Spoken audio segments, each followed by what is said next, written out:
On the Edge with April Mahoney Brains. Here, this is the place where the conversation is pointed, the guests are sharp, and the responses are never dull. Welcome home, Brains. Coming to you straight from San Diego, California. Let's welcome our host, April Mahoney.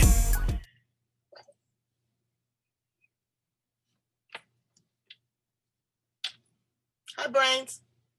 We are going to talk about fertility with Sue Ritchie from the UK, London. I'm gonna ask her some way out questions too. You know me. I'm gonna take it to a whole nother level. Okay, but what is it to go through this fertility? I had a friend that went through it, and she said it was the most. Okay, so we're gonna talk about it, and then we're gonna talk about it from a holistic point of view. There she is. She just arrived. I'm letting her in, Brains. Sue Ritchie. Hello. I was just introducing you to my Brains. I had to take care of Mama. I got a 91-year-old mother here. And she, she be barking orders. She keeps you in your place. Absolutely. So I'm so glad that you are in my place, in my space, right here on the edge with April Mahoney, me and the Brains. We are talking about fertility from a lot of different angles with a specialist. She does incredible work there in the UK, but now that we are virtual, we can get information and resources from all over the world. So Brains, help me welcome her to the edge today. Sue Ritchie. Hello, nice to be here. I'm so glad to have you. So tell us a little bit about your story. Introduce yourself to my Brains. Okay, so where do I start? Well, I suppose it's I have to start that, I was in a corporate marketing career for 20 odd years, and my life was very much one where I was I'd really call myself a workaholic, so I'd be working all the hours God sends. I'd be looking after everybody else, and of course the person that I wasn't looking after was me. And then I started my own business, which was a direct marketing business.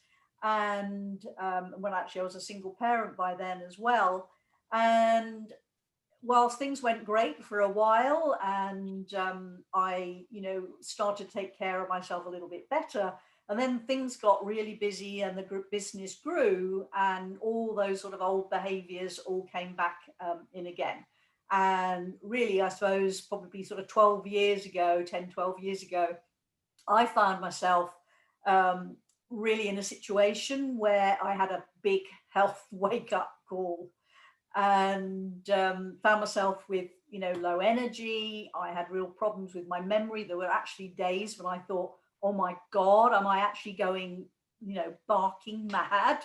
Wow. I had brain fog, I had joint pain, I had breathing problems, I had recurrent cystitis. And, eventually I got a diagnosis from the doctor, which said that I had Hashimoto's disease. So what? Wait, slow down. What is Hashimoto's disease? Okay. Basically, Hashimoto's is an autoimmune disease that affects your thyroid gland, making it underactive. And but the interesting thing is that I've always sort of been interested in sort of alternative health things and nutrition and stuff like that. So when I got the diagnosis from my doctor, and I was sitting there, and she told me that this is what I had, I sort of said, oh, okay, well, I can get my immune system back on track again, and I'll get myself well again. Right. And I was just so stunned because she literally said to me, that's impossible. You're going to be on the medication for the rest of your life. And it was like, whoa, hang on a minute. Right. And, at that time, while I was sitting there, if I sort of recall how it sort of went in my head, was like, okay. So you're telling me that I'm going to feel as awful as I do today for the next, I don't know, 20, 30, whatever, 40 years it might be that I may be alive. And I was thinking, you know what? I love traveling. I want to do more traveling. Back then, I didn't have any grandchildren, but I had in my mind, if I have grandchildren, I would love to be able to sort of chase them around the garden and So do how did fun that get you things. into fertility? How did that get you to where you are now? Right. Well, it got me there because in order to get myself well again, and I made that decision that I would do everything I could to get myself well again. Mhm. And that made me actually start making some huge decisions about the way I was living my life. Mhm. I decided that I needed to get work-life balance and I needed to take time out to get myself well again. Mhm. And that was quite huge for me. And so I did a load of research, found out that basically the root cause lay in my gut health, and went through a process of rebalancing my gut microbiome. I changed my diet, and literally, within weeks, I started to feel, much more energy, and all the sort of health issues that I've described disappeared. And within 18 months, I was off the medication. And But what about what are you saying to the person that's not going to rebound? How are they going to be able to, just be comfortable, get themselves in some sort of balance? You were one of the lucky ones that you were able to do this and, turn it completely around, but everybody's not going to be there, Sue. Now, you know that.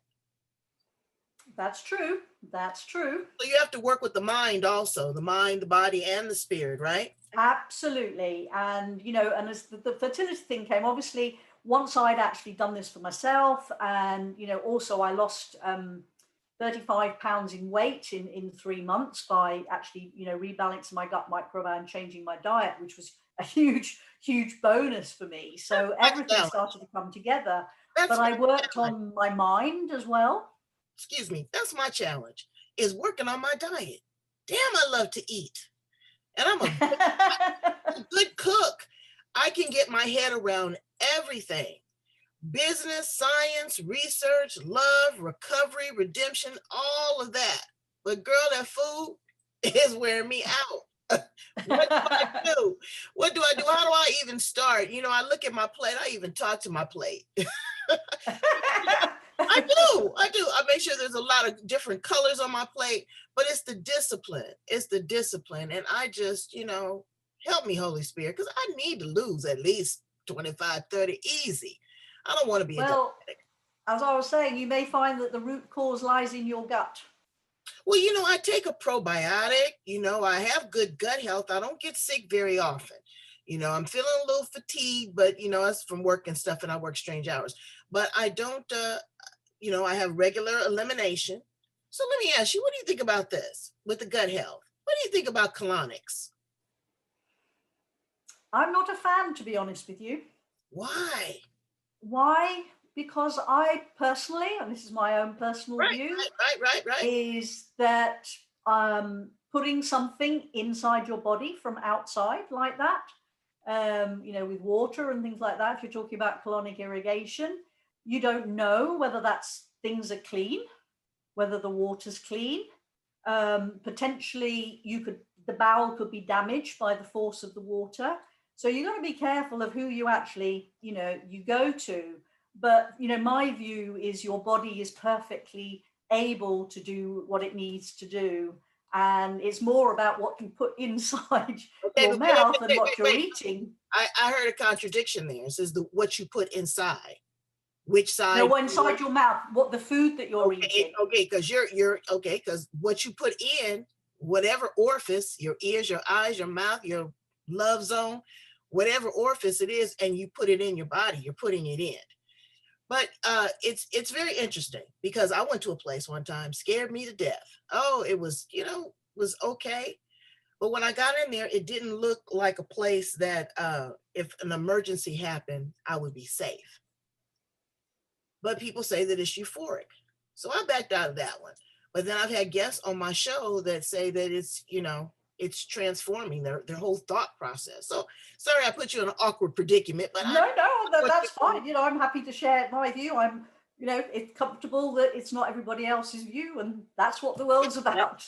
That's why we're on the edge right here, brains, because we talking about it. We can agree to disagree and not Absolutely. be agreeable, right? Totally.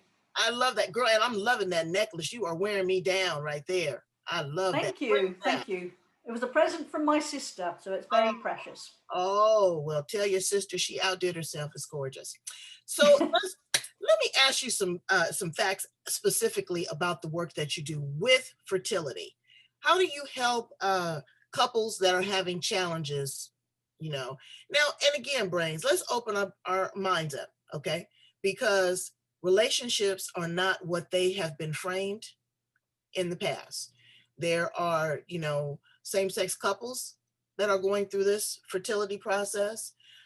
There are, women that have been struggling with it. I had one woman on my show that had 9 miscarriages. Mm. So that's very sad. It is very sad, and continue to keep trying. And I hear that this fertility preparation is no joke. From a medical perspective, sometimes you have to take injections, and your man got to be on ready all the time. And that can put a lot of pressure on a relationship. Yeah. So when you talk about fertility, are you actually a physical doctor where you're taking it out, the embryo, and mixing it with the sperm and then putting it back in? Or you're talking about from a holistic perspective and cleansing your body? I'm working from a holistic point of view, because as human beings, the mind, the body, and the spirit, they're all connected. They all affect each other. And it's fertility is not just about the body and the reproductive bits. It is about all of us and everything that's going on in our life. It's about our lifestyle. Stress is a huge negative impact. I know. What we're eating. So stressed right now. They are so stressed out. Yep. But it's hard not to be. I mean, the whole entire world is just upside down. Absolutely. You do to ground yourself. So what do you do to ground yourself?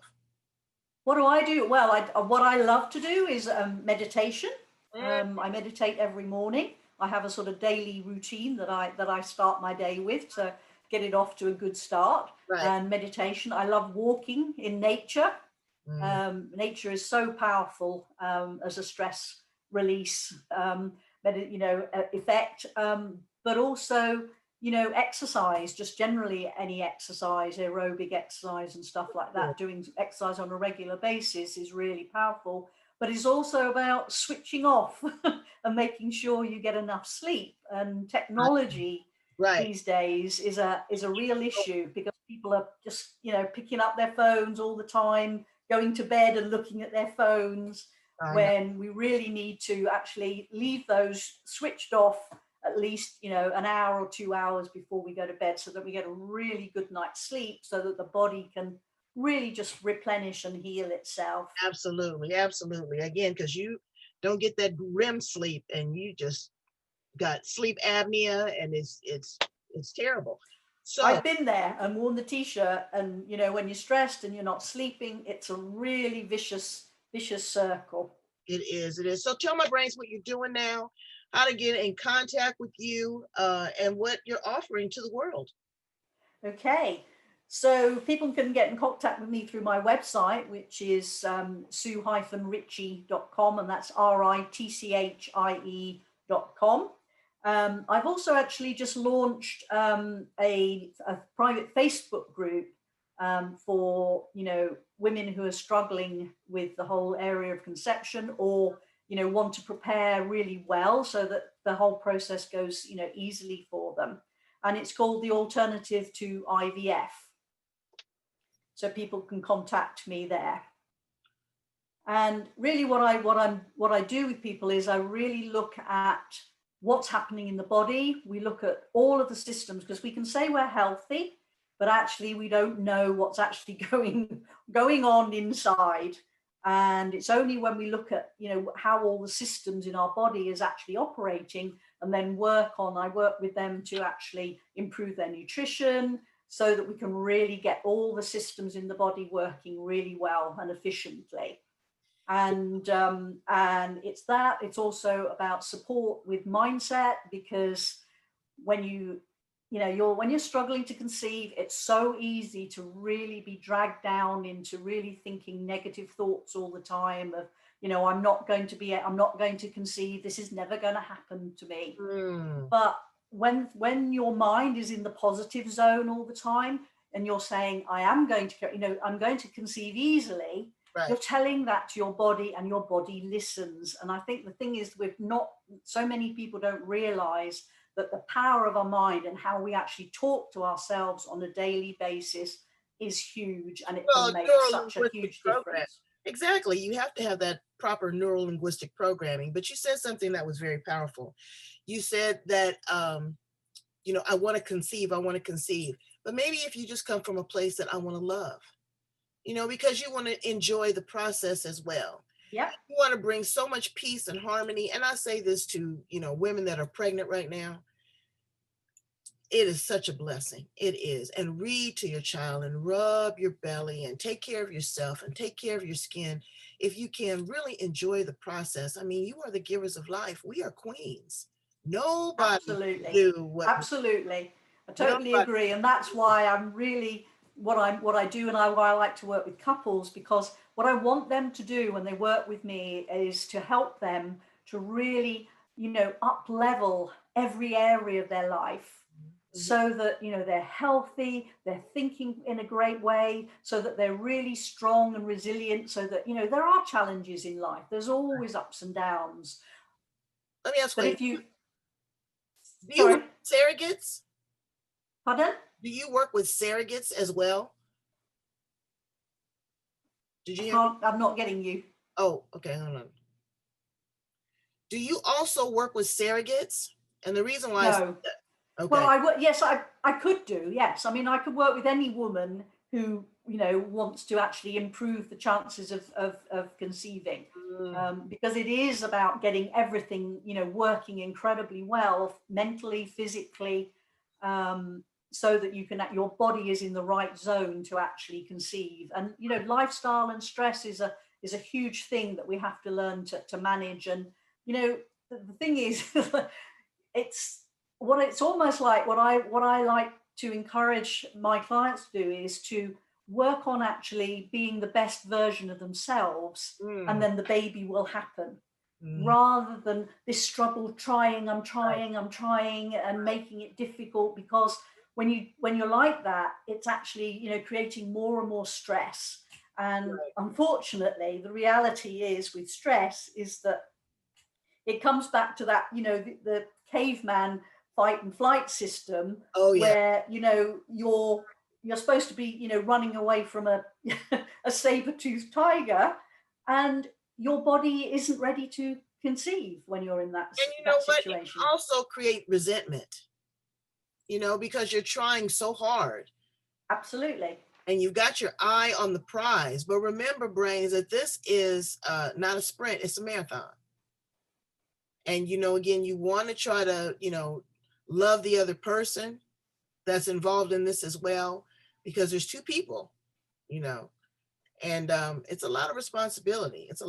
My girlfriend went through it, and she was a single mother.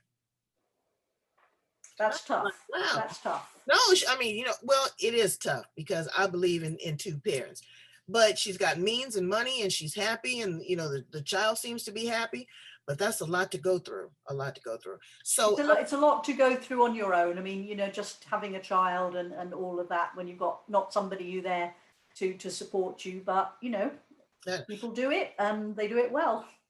Let me ask you a question. What has all of this taught you? This COVID 2020? What is it? Because I've sat back and I have to do podcast breaks and clips on it because it's heavy. What has it taught you about you? What's it taught me about me? It's really taught me that I have to really switch off from all of the noise that's going on around us, and I have to just focus on what my mission is and what I want to do and how I can help people, because that is the most important thing to me.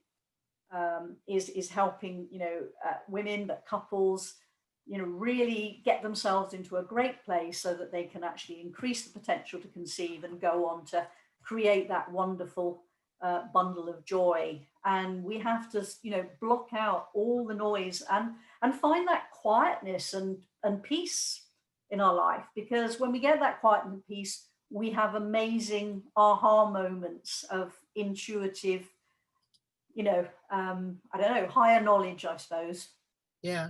When we get some messages from our higher intuition that tells us what we should be doing. Absolutely. And if we're busy all the time, we just don't hear it. You don't hear it. And, you just have to tune it off. If you don't do nothing but just sit there and fix your hair. But do something, brains. Do something to really try to become aware and conscious of other people, yourself, your needs, your responsibility.